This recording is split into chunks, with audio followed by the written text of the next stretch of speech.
শুধু নায়ক নায়িকাকে ছোট করাটাই কিন্তু আমাদের মূল লক্ষ্য নয়। আমি সোশ্যাল মিডিয়াতে দেখেছি অনেকেই আজকাল এআই এর মাধ্যমে ছবি, এআই এর মাধ্যমে নিউজ গুলো করে। আমি চাইবো এটা আপনারা প্রতিহত করবেন। কারণ কি, আপনারা যেহেতু সোশ্যাল মিডিয়ায় অলওয়েজ অ্যাক্টিভ থাকেন, আপনাদের কাজ সোশ্যাল মিডিয়া দেখা, আমাদের কাজ আপনাদের কাছে কাজ উপহার দেয়া।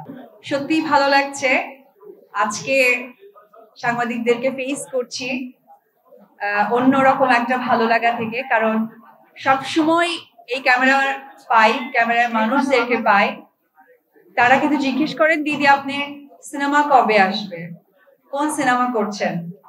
তো আসলে আজকে প্রশ্নটাই এইরকম যে আমি সিনেমা করছি, সিনেমাটির নাম সিক্রেট। আমার সাথে দুজন সুদর্শন নায়ক কাজ করছেন। অলরেডি যে নায়ক আপনাদের কাছে পরীক্ষিত এবং প্রত্যেকটা ফেস্টিভ ডেতেই তার ব্লকবাস্টার সিনেমাগুলো আসে এবং এত ভালো কাজ দিয়েছে। I am really proud. যে হিরো আপনাদের কাছে অলরেডি প্রুভড, তার সাকসেসফুলি অনেকগুলো সিনেমা আপনাদের সাথে শেয়ার করেছে, আপনাদেরকে ফেস করেছে। উনি একাধারে একজন নায়ক, পাশাপাশি উনি একজন প্রযোজক, সফল অভিনেতা এবং আমার এলাকার মানুষ আদর আজাদ এবং অপু বিশ্বাস, দুজনের নামও সরিয়ে দিয়ে শুরু। বিষয়টা সত্যি খুব ভালো লাগার। তো সেটা আমার জন্য অনেক পরম একটি পাওয়া, কারণ আমি আবার দীর্ঘ 2 বছর পরে একটি সিনেমা করতে যাচ্ছি। সেই সিনেমায় আমি ওনাকে আমার সহশিল্পী হিসেবে পাচ্ছি এবং আমি আরো একটি খুব মানে লাকি বলবো, আমার পাশে যে নায়ক আছেন, যে মানুষটি পরীক্ষিত ছোট পর্দায়, বড় পর্দায়, তাকে আমরা ওয়েলকাম করছি। কারণ আমি এবং আদর আমরা দুজনেই যেহেতু বড় পর্দার মানুষ, আমাদের শুটে বড় পর্দা দিয়ে, তো ছোট পর্দার একজন হিরোর সাথেও আমরা সে স্ক্রিনটা শেয়ার করব। আমি চাইবো আপনারা যারা এখানে প্রিন্ট মিডিয়া এবং সোশ্যাল মিডিয়ার ভাইরা যারা আছেন, আমাদের চলচ্চিত্রকে এগিয়ে নিয়ে যাওয়ার দায়িত্ব যেমন আমাদের, আমি মনে করি আপনাদের। আমাদের একটি পজিটিভ নিউজ, পজিটিভ ভাইবস বাংলাদেশের লোকদের কাছে, বাংলাদেশের দর্শকদের কাছে পৌঁছে গেলে যে আগ্রহটা বাড়ে, সেই কাজটি আপনারা করবেন। এবং আজকে এই সাংবাদিক ভাইদের মাধ্যমে আমি একটি কথা বলতে চাই, আমাদেরকে নিয়ে অবশ্যই বুলিং করবেন, কিন্তু সেটা যেন পজিটিভ বুলিং হয়, যে বুলিংটা দিয়ে যেন আমরা শিখতে পারি, কাজকে সামনে এগিয়ে নিয়ে যেতে পারি।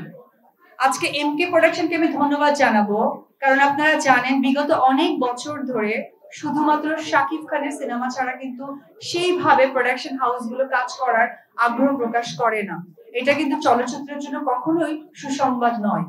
আমি যতদিন থেকে কাজ করছি তখন আপনারা এরকম সাংবাদিকতায় আসেননি, এইভাবে ক্যামেরা ধরেননি, অথবা আপনারা প্রশ্ন কি করতে হবে আপনারা জানেন না।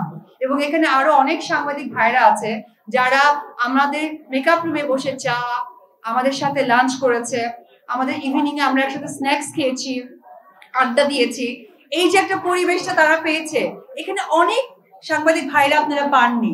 তো আমার কাছে মনে হয় যারা এই ধরনের ভালো লাগার সময়গুলো আপনারা পাননি বা শেয়ার করতে আসেননি, তাদেরকে পার্সোনালি আমি অনুরোধ করে বলবো যে চলচ্চিত্রের সুন্দর একটা সুসংবাদ, শুধু নায়ক নায়িকাকে ছোট করাটাই কিন্তু আমাদের মূল লক্ষ্য নয়। আমি সোশ্যাল মিডিয়াতে দেখেছি অনেকেই আজকাল এআই এর মাধ্যমে ছবি, এআই এর মাধ্যমে নিউজ গুলো করে। আমি চাইবো এটা আপনারা প্রতিহত করবেন। কারণ কি, আপনারা যেহেতু সোশ্যাল মিডিয়ায় অলওয়েজ অ্যাক্টিভ থাকেন, আপনাদের কাজ সোশ্যাল মিডিয়া দেখা, আমাদের কাজ আপনাদের কাছে কাজ উপহার দেয়া। সো এই কাজটা আপনারা, আমরা এক পরিবার, আমাদের এই যে ইন্ডাস্ট্রি এগিয়ে যাচ্ছে, এই সহযোগিতাপূর্ণ জায়গা থেকে অবশ্যই আমাদেরকে নিয়ে যখনই কোনো ব্যাড কমেন্ট, ব্যাড নিউজ আসবে এবং মুখরোচক কিছু আমাদের থ্রো করবে যেটা ইন্ডাস্ট্রির জন্য খারাপ হবে, আপনারা ভাইরা হয়ে আমাদের চলচ্চিত্র মানুষের নিজ দায়িত্বে সেটাকে প্রতিহত করবেন এবং দর্শকদের কাছে আমাদের ভালো সুসংবাদ পৌঁছে দেবেন।